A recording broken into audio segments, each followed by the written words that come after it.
வருஷத்துக்கான TNPSC group 1 notification வந்திருக்கு Tamil Nadu public service கமிஷன்ல இருந்து.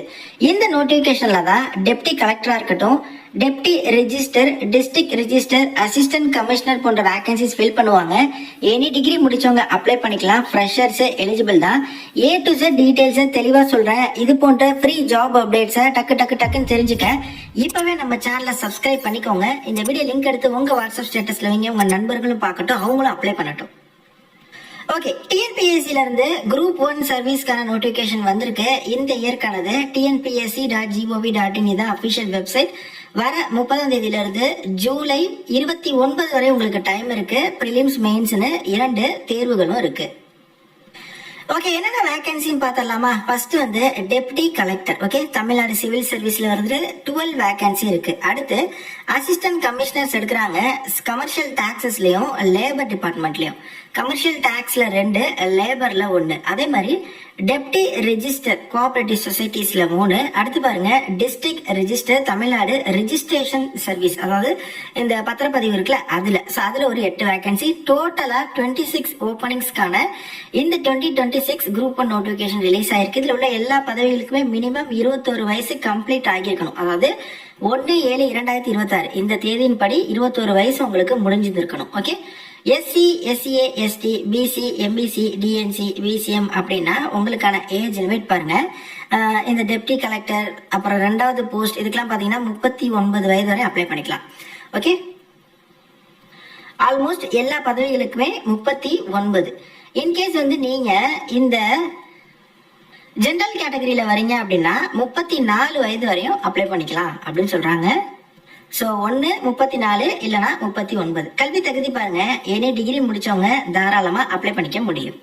அதே மாதிரி நோட்டிபிகேஷன்ல ஈச் போஸ்டுக்கான போஸ்ட் கோடு கொடுத்துருக்காங்க. அதையுமே நீங்க நோட் பண்ணுங்க, அப்ளை பண்றப்போ யூஸ்ஃபுல்லா இருக்கும். அடிக்கேட் நாலேஜ் வந்து கட்டாயம் தேவை. பிளான் ஆஃப் எக்ஸாமினேஷன் பாருங்க, எப்படி ஷார்ட்லிஸ்ட் பண்றாங்கன்னா prelims, mains, interview. So 3 rounds இருக்கு. ஸோ இந்த ப்ரிலிம்ஸ் வந்து பாத்தீங்கன்னா தமிழகம் முழுவதும் எல்லா மாவட்டங்களிலுமே கண்டக்ட் பண்ணுவாங்க. ஸ்கீம் ஆஃப் எக்ஸாமினேஷன் பாருங்க, ப்ரிலிம்ஸ்ல ஜெனரல் ஸ்டடீஸ் டிகிரி ஸ்டாண்டர்ட்ல 175 கொஸ்டினும், aptitude and mental ability 10th ஸ்டாண்டர்ட்ல 25 கொஸ்டினும் இருக்கும். மொத்தமா 200 கொஸ்டின் வந்து இருக்குங்க. 300 மார்க், 3 மணி நேரம் டைம் கொடுக்குறாங்க. அப்ஜெக்டிவ் டைப்ல தான் இருக்கும், OMR பேஸ்ல இருக்கும். தமிழ் அண்ட் இங்கிலீஷ்ல கொஸ்டின் பேப்பர்ஸ் அவைலபிளா இருக்கும்.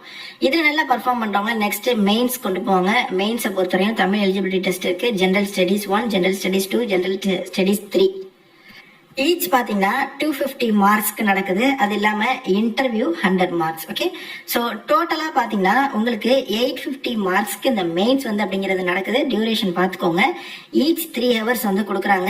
டிஸ்கிரிப்டிவ் டைப்ல இருக்கும். அதாவது ப்ரிலிம்ஸ் வந்து நீங்க 4 ஆன்சர்ல ஒன்று சூஸ் பண்ற மாதிரி இருக்கும். பட் இங்க வந்து நீங்க பேசேஜா எழுதி டிஸ்கிரைப் பண்ற மாதிரி இருக்கும். ஓகே, இதுவுமே பாத்தீங்கன்னா தமிழ் அண்ட் இங்கிலீஷ்ல அவைலபிளா இருக்கும். நீங்க உங்களுக்கு சூட்டபிளான மீடியத்துல நீங்க வந்து ப்ரிஃபர் பண்ணி எக்ஸாம் எழுதிக்கலாம். ஹவு டு அப்ளைல நீங்க ஃபர்ஸ்ட் இந்த டிஎன்பிஎஸ்சி வெப்சைட்ல 1 டைம் ரெஜிஸ்ட்ரேஷன் வச்சிருக்கீங்கன்னா அதை யூஸ் பண்ணி லாகின் பண்ணி இந்த ஆப்பர்ச்சுனிட்டிக்கு அப்ளை பண்ணுங்க. அப்ளை பண்றப்போ உங்களோட recent passport size photo apply பண்ணுங்க. அந்த போட்டோல உங்களோட பெயரும் போட்டோ எடுத்த தேதியும் நீங்க வந்து கண்டிப்பா வந்து போட்டு தான் அந்த போட்டோ தான் நீங்க அப்லோட் பண்ணணும். எக்ஸாம் சென்டர் ப்ரிலிம்ஸ் வந்து ஆல்மோஸ்ட் தமிழகத்துல எல்லா மாவட்டங்களிலுமே நடக்குது. மெயின்ஸ் வந்து பாத்தீங்கன்னா சென்னையில மட்டும் தான் நடத்துவாங்க. எக்ஸாமினேஷன் ஃபீஸ் வந்து பாத்தீங்கன்னா ப்ரிலிம்ஸ்க்கு 100 rupees. மெயின்ஸ் கிளியர் பண்றீங்க, ப்ரிலிம்ஸ் கிளியர் பண்ணி மெயின் போறீங்க அப்படின்னா மெயின்ஸ்க்கு வந்து 200 rupees நீங்க அடுத்து வந்து நீங்க பே பண்ணணும். இனிஷியலா 100 rupees நீங்க பே பண்ணா போதுமானது. ஓகே, அதே மாதிரி இந்த group 1 நோட்டிபிகேஷன்ல A to Z details கொடுத்துருக்காங்க. சிலபஸ் டீடைல்ஸா இருக்கட்டும், எல்லாமே தேவையான ஃபார்ம்ஸ் எல்லாமே. ஸோ இந்த நோட்டிபிகேஷனை நீங்களும் 1 டைம் வந்து ஃபுல்லா வந்து ரீட் பண்ணுங்க. அப்பதான் உங்களுக்கு இன்னும் இருக்கக்கூடிய நிறைய டவுட்ஸ் வந்து கிளியர் ஆகும். ஓகே, நோட்டிபிகேஷன் 42வது பக்கத்துல இருந்து சிலபஸ் டீடைல்ஸ் கொடுத்துருக்காங்க. ப்ரிலிம்ஸ்க்கு என்னென்ன சிலபஸ் அப்படிங்கிறது இருக்கு.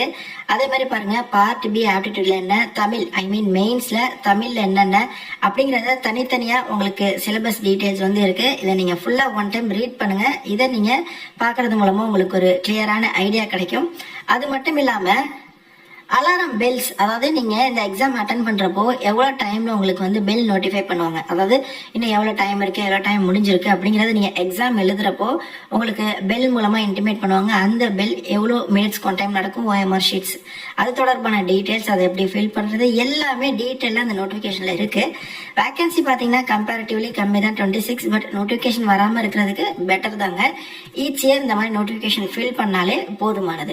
ஸோ டிஎன்பிஎஸ்ல இருந்து குரூப் 1 நோட்டிபிகேஷன் வந்திருக்கு. நிச்சயமா ட்ரை பண்ணுங்க. நிறைய பேருக்கு இந்த ஷேர் பண்ணுங்க. வேகன்சி கம்மின்னு விட்டுறாதீங்க. பல ஆண்டுகளா ப்ரிப்பேர் பண்றவங்களுக்கு தெரியும் இந்த நோட்டிபிகேஷன் எவ்வளவு இம்பார்ட்டன்ட் அப்படின்னு சொல்லி. நான் சொல்றேன் இல்ல, நீங்க செல்ஃப் ரிசர்ச் பண்ணுங்க, ரிவ்யூஸ் பாருங்க. இன்ட்ரெஸ்ட் இருந்தா ப்ரொசீட் பண்ணுங்க, அப்ளை பண்ணி ட்ரை கொடுங்க. தேங்க்ஸ் ஃபார் வாட்சிங். Take care and bye. Tata.